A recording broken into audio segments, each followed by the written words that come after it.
Assalamualaikum teman-teman.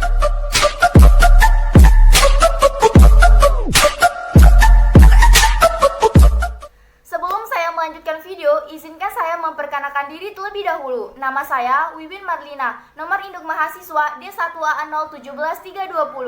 Saya kuliah di Universitas Mataram, jurusan Ilmu Hukum. Tujuan saya membuat video ini adalah untuk sama-sama belajar mengenai susunan dan kedudukan hukum acara Pengadilan Tata Usaha Negara. Pengadilan Tata Usaha Negara ini sendiri diampu oleh Pak Yohanes Joni Koenja SHMH.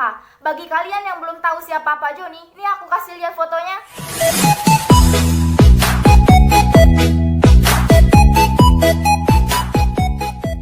Sebelum kita mempelajari tentang susunan dan kedudukan hukum acara Pengadilan Tata Usaha Negara, alangkah baiknya kita mencari apa itu pengertian dari hukum acara Pengadilan Tata Usaha Negara. Don't skip or watching, guys.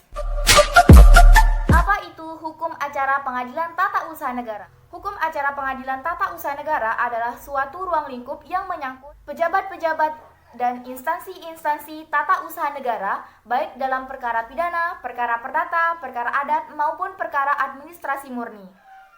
Susunan dan kedudukan hukum acara Pengadilan Tata Usaha Negara ada 4. Yang pertama, Peradilan Tingkat 1 PT-UN. Yang kedua, Peradilan Banding PT-UN. Yang ketiga, Peradilan Kasasi Mahkamah Agung. Dan yang keempat adalah kompetensi peradilan. Yang pertama, Peradilan Tingkat 1 PT-UN. Dalam pelaksanaan kekuasaan kehakiman di lingkungan Peradilan Tata Usaha Negara dilaksanakan oleh Peradilan Tinggi Tata Usaha Negara, yang keduanya berada di bawah pengawasan Mahkamah Agung sebagai pengadilan negara tertinggi.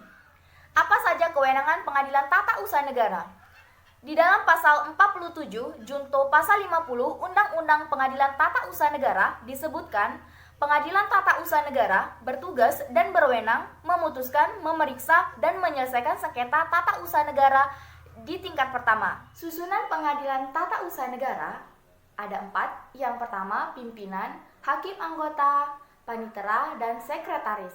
Yang kedua, Peradilan Banding PT-UN, yaitu pengajuan perkara kepada pengadilan yang lebih tinggi untuk dimintakan pemeriksaan ulang. Maksudnya di sini adalah apabila perkara sudah diajukan, maka dapat dimintakan pemeriksaan kembali.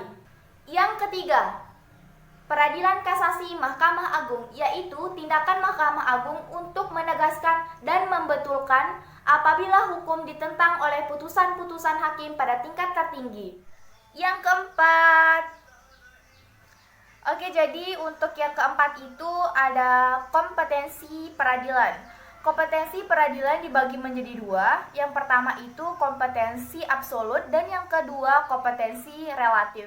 Kompetensi absolut yaitu kewenangan pengadilan dalam memeriksa jenis perkara tertentu dan secara mutlak tidak dapat diperiksa oleh badan pengadilan lain sesuai dengan ketentuan peraturan perundang-undangan yang berlaku.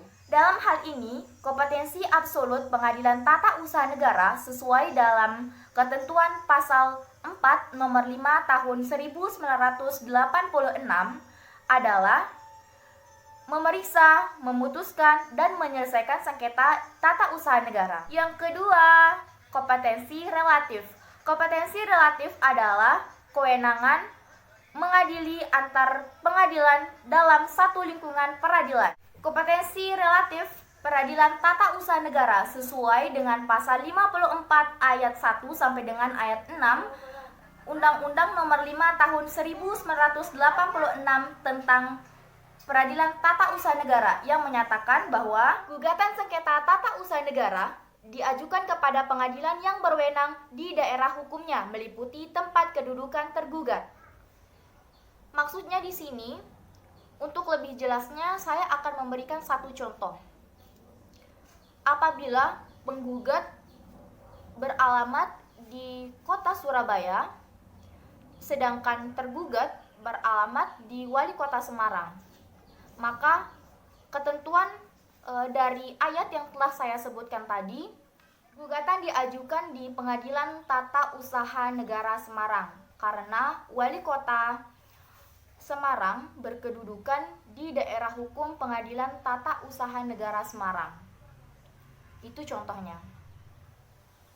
Baik, untuk contoh yang telah saya berikan tadi, kita bisa lihat bahwa apabila penggugat beralamat di Surabaya dan tergugat beralamat di Wali Kota Semarang. Jadi penyelesaian sengketa ini dilakukan di Pengadilan Tata Usaha Negara Semarang. Jadi si penggugat ini mengikuti tergugat, di mana tergugat ini bertempat tinggal gitu.